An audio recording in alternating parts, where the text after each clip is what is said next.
হয়েছিল, আসলে তো দিদি জিতে গিয়েছিলেন। আপনারা তো সবাই খবরে সেদিন দেখেছিলেন মমতা ব্যানার্জি জিতে গেছে। ঠিক তার কয়েক মিনিট পর 1 ঘন্টা পরে খবর পেলাম দিদি নাকি হেরে গেছে। পৃথিবীর কোনো ভোটে এরকম হয় না একজন জিতে আবার পরে হেরে যায়। কোনোদিন শুনেছেন? শুভেন্দু লাইট নিভিয়ে লোডশেডিং করে কাণ্ড কারখানা করেছিল। কিন্তু এখান থেকে নিশ্চিত করে বলে যেতে পারি, আমরা প্রত্যেকে সংঘবদ্ধভাবে লড়াই করছি। এইবার নন্দীগ্রামের মাটিতে আর কোন কারচুপি শুভেন্দু বাবুকে করতে দেওয়া হবে না, হবে না, হবে না। আর কোন কারচুপি করার জায়গা নেই, না গণনায় না ভোটের দিন। আমাদের কর্মীরা দাঁতে দাঁত চিপে মাটি কামড়ে পড়ে থাকবেন প্রয়োজন হলে। আর ঠিকই তো বলেছেন, সেদিনকে যে সিপিএম এর হারমাত্রা আপনাদের আঘাত করলো, রক্ত ঝরালো, প্রাণ নিল, শুভেন্দু বাবুর সঙ্গে সেই সিপিএম এর হারমাত্রাই আজ বিজেপি করছে। কি সুন্দর! সেই হারমাত্রের সঙ্গে নিয়ে শুভেন্দু বাবু আজকে ভারতীয় জনতা পার্টি করছেন, প্রোগ্রাম করছেন, মিটিং মিছিল করছেন। আমাদের জন্য বড় কষ্টের, বড় যন্ত্রণা। শুভেন্দু বাবুকে দেখলে অনেকটা কিরকম লাগে জানেন তো? একই পরিবারের সদস্য ছিলাম, কিন্তু বলে না যে মা বাবার সন্তান হওয়ার পরেও সেই অনেক সন্তান থাকে যারা নষ্ট হয়ে যায়, যারা মা বাবার সংস্কারে বড় হতে পারে না। সেই কিছু সন্তান দেখবেন বাড়ি ছেড়ে চলে যায়, খারাপ কাজে যুক্ত হয়ে যায়। মা বাবা তখন কি করে? বলে আমি এই সন্তানকে ত্যায্য পুত্র করলাম, একে আমি আর আমার সন্তান বলে পরিচিতি দিই না। মমতা বন্দ্যোপাধ্যায়, শুভেন্দু অধিকারী হচ্ছে সেই কুসন্তান যাকে মমতা বন্দ্যোপাধ্যায় ছোট থেকে বড় করেছিলেন, কিন্তু সেই ছেলেটাও আজকে নষ্ট হয়ে গিয়েছে, সেই ছেলেটাও আজকে চলে গিয়েছে। তাই সেই ছেলেটার প্রতি আর কোনো টান আমাদের নেই, কিন্তু আমরা এইটুকু বলতে পারি, দেখলে খারাপ লাগে যে হত্যাকারীদের সঙ্গে তারা ঘুরছে। এবং সর্বোপরি নন্দীগ্রামে যারা আন্দোলন করেছিলেন তাদের বিরুদ্ধে সিবিআই কেস দিয়েছিল, আপনারা জানেন। সেই কেস অনেকাংশে দমে যাওয়ার পরেও শুভেন্দু বাবু আবার 10টা কেস খুলিয়েছে। যে 10টা কেস খোলার পর আজও নন্দীগ্রামের শহীদ পরিবারের সদস্যদের, সংগ্রামীদের অনেককে হ্যারাসমেন্টের শিকার হতে হচ্ছে। আমি এইটুকু বলি, একজন মানুষ তিনি যদি সত্যি নন্দীগ্রামকে ভালোবাসতেন, তিনি কোনোদিন শহীদ পরিবারদের আর সংগ্রামী মানুষদের সিবিআই দিয়ে হ্যারাসমেন্ট করতে পারতেন না। মমতা বন্দ্যোপাধ্যায় স্বয়ং যখন নন্দীগ্রাম থেকে ভোটে দাঁড়িয়েছিলেন, সেই সময় দাঁড়িয়ে শুভেন্দু অধিকারীর লোডশেডিং, শুভেন্দু অধিকারীর যে 2 নম্বরই ভোটের গণনার দিন, সেটা আমরা আটকাতে পারিনি। এটা আমাদের বড় ব্যর্থতা। কিন্তু আমার বিশ্বাস এই এলাকার মানুষ আগামী দিনে মমতা বন্দ্যোপাধ্যায় ঝুলি পূর্ণ করে দেবেন, এটা আমরা বিশ্বাস রাখি। আমরা বিশ্বাস রাখি আপনাদের আশীর্বাদ মমতা বন্দ্যোপাধ্যায় এবং তার প্রার্থী হিসাবে আমরা পাবো। আমি আপনাদের শুধু একটা কথা বলি, আমার একটা জিনিস আজকে অদ্ভুত লাগলো। আপনাদের একটু দূরে আর একটা প্রোগ্রাম হয়েছে যেখানে শুভেন্দু বাবু এসেছিলেন, কিন্তু আপনাদের এখান থেকে বিজেপির প্রার্থী হতে পারেন বলে একজনের কথা খুব শোনা যাচ্ছে, টিভিতে শোনা যাচ্ছে। তার নাম যদিও ঘোষণা হয়নি, কিন্তু কয়েকদিন আগে তিনি তমলুকে এসেছিলেন। তমলুকে এসে পুজো টুজো দিলেন, ঘুরলেন টুরলেন, যেন প্রার্থীরা যেভাবে আসে সেভাবেই এলেন, কিন্তু তার নাম ঘোষণা হয়নি, যদিও তিনি প্রচারে ঢুকে পড়েছেন। কিন্তু অদ্ভুত ব্যাপার, প্রচারে ঢুকে পড়েছেন। আচ্ছা, আমি জানি না, ইনফরমেশনটা আমার কাছে নেই, উনি কি এই প্রোগ্রামটায় ছিলেন? আসেননি তো, নন্দীগ্রাম দিবসে আসেননি। তার একদিন আগে এসে তমলুকে ঘুরে গিয়েছেন, এইখানে এসে ঘুরে গিয়েছেন, কিন্তু নন্দীগ্রাম দিবসের দিন নন্দীগ্রামের মাটিতে পা রাখেননি বিজেপির হবু প্রার্থী। আপনারাই সবটা বিচার করতে পারছেন, আমার আলাদা করে বলে দেওয়ার দরকার নেই। আসলে কাদেরকে ভোটের ময়দানে নামাচ্ছে? যে মানুষটা কদিন আগে বিচারপতি ছিলেন, হঠাৎ করে তার কি ইচ্ছা হলো আমি রাজনীতি করব।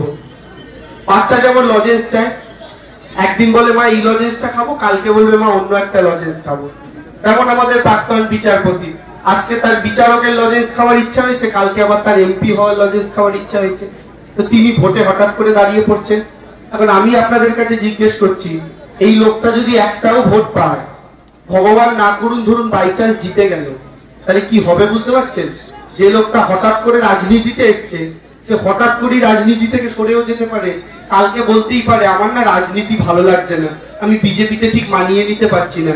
আর সেই দিনকে যদি আপনার ভোটে এমপি হয়ে যায়, তারপরে যদি দেখা যায় রাজনীতি ছেড়ে দিয়েছে, 4.5 বছর কি আপনারা কপাল চাপড়াবেন বসে বসে? কোথায় এমপি কে গিয়ে খুঁজবেন?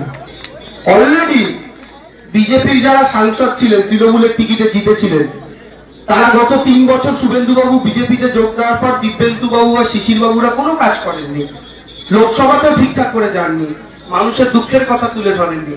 এই রিস্ক আর তমলুক লোকসভা কেন্দ্রের মানুষ দেবেন না বলেই আমার বিশ্বাস।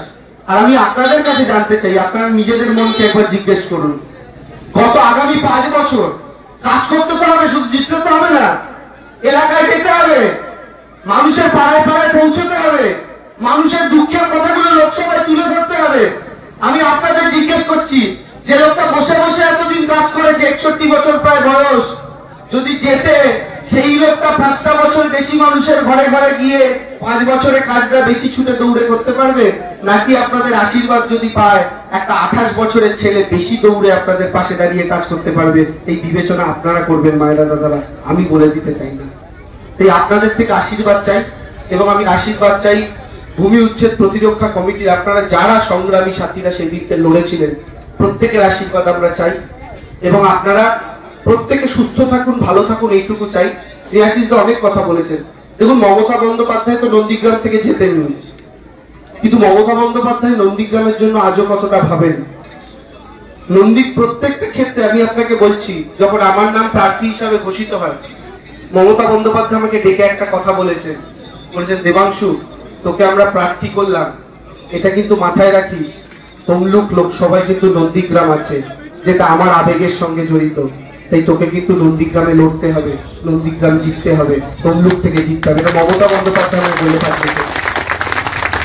তাকে তো এখানে চক্রান্ত করে হারানো হয়েছিল, আসলে তো দিদি জিতে গিয়েছিলেন। আপনারা তো সবাই খবরে সেদিন দেখেছিলেন মমতা ব্যানার্জি জিতে গেছে, ঠিক তার কয়েক মিনিট পর 1 ঘন্টা পরে খবর পেলাম দিদি নাকি হেরে গেছে। পৃথিবীর কোনো ভোটে এরকম হয় না একজন জিতে আবার পরে হেরে যায়। কোনোদিন শুনেছেন? শুভেন্দু লাইট নিভিয়ে লোডশেডিং করে কাণ্ড কারখানা করেছিল। কিন্তু এখান থেকে নিশ্চিত করে বলে যেতে পারি, আমরা প্রত্যেকে সংঘবদ্ধভাবে লড়াই করছি। এইবার নন্দীগ্রামের মাটিতে আর কোন কারচুপি শুভেন্দু বাবুকে করতে দেওয়া হবে না, হবে না, হবে না। আর কোন কারচুপি করার জায়গা নেই, না গণনায় না ভোটের দিন। আমাদের কর্মীরা দাঁতে দাঁত চিপে মাটি কামড়ে পড়ে থাকবেন প্রয়োজন হলে। আর ঠিকই তো বলেছেন, সেদিনকে যে সিপিএম এর হারমাত্রা আপনাদের আঘাত করলো, রক্ত ঝরালো, প্রাণ নিল, শুভেন্দু বাবুর সঙ্গে সেই সিপিএম এর হারমাত্রাই আজ বিজেপি করছে। কি সুন্দর!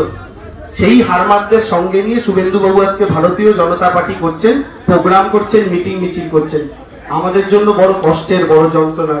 শুভেন্দু বাবুকে দেখলে অনেকটা কিরকম লাগে জানেন তো?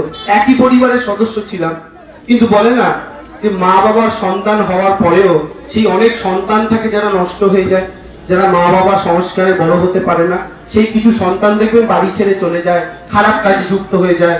মা বাবা তখন কি করে? বলে আমি সন্তানকে ত্যায্য পুত্র করলাম, একে আমি আর আমার সন্তান বলে পরিচিতি দিই না। মমতা বন্দ্যোপাধ্যায়, শুভেন্দু অধিকারী হচ্ছে সেই কুসন্তান যাকে মমতা বন্দ্যোপাধ্যায় ছোট থেকে বড় করেছিলেন, কিন্তু সেই ছেলেটাও আজকে নষ্ট হয়ে গিয়েছে, সেই ছেলেটাও আজকে চলে গিয়েছে। তাই সেই ছেলেটার প্রতি আর কোনো টান আমাদের নেই, কিন্তু আমরা এইটুকু বলতে পারি, দেখলে খারাপ লাগে যে হত্যাকারীদের সঙ্গে তারা ঘুরছে। এবং সর্বোপরি নন্দীগ্রামে যারা আন্দোলন করেছিলেন তাদের বিরুদ্ধে সিবিআই কেস দিয়েছিল, আপনারা জানেন। সেই কেস অনেকাংশে দমে যাওয়ার পরেও শুভেন্দু বাবু আবার 10টা কেস খুলিয়েছে। যে 10টা কেস খোলার পর আজও নন্দীগ্রামের শহীদ পরিবারের সদস্যদের, সংগ্রামীদের অনেককে হ্যারাসমেন্টের শিকার হতে হচ্ছে। আমি এইটুকু বলি, একজন মানুষ তিনি যদি সত্যি নন্দীগ্রামকে ভালোবাসতেন, তিনি কোনোদিন শহীদ পরিবারদের আর সংগ্রামী মানুষদের সিবিআই দিয়ে হ্যারাসমেন্ট করতে পারতেন না। তিনি সেই কাজটা এখনো করছেন। আমি এইটুকু বলতে পারি, কেন্দ্রে যদি বিরোধী সরকার আসে, এই সমস্ত মামলা থেকে নন্দীগ্রামের সংগ্রামী সাথীদের মুক্তি দেওয়া হবে, এইটুকু আমি আপনাদের নিশ্চিত করে এই মাটি থেকে বলে দিয়ে যেতে পারি, এইটুকু নিশ্চিত করে আমি বলে দিয়ে যেতে পারি। তাই আপনাদের আশীর্বাদ চাই, খুব ভালো থাকবেন। আমি বক্তব্য দীর্ঘায়িত করছি না, ভোটের প্রচারে তো আপনাদের সাথে দেখা হবেই, এটা তো রাজনৈতিক মঞ্চ নয়। আপনারা ভালো থাকবেন। আরো একবার শহীদ পরিবারের প্রতি আমি শ্রদ্ধা জানাই, শহীদ যারা তাদেরকে শ্রদ্ধা জানাই। খুব ভালো থাকবেন, সুন্দর থাকবেন, আশীর্বাদ করবেন, খুব ভালো থাকবেন।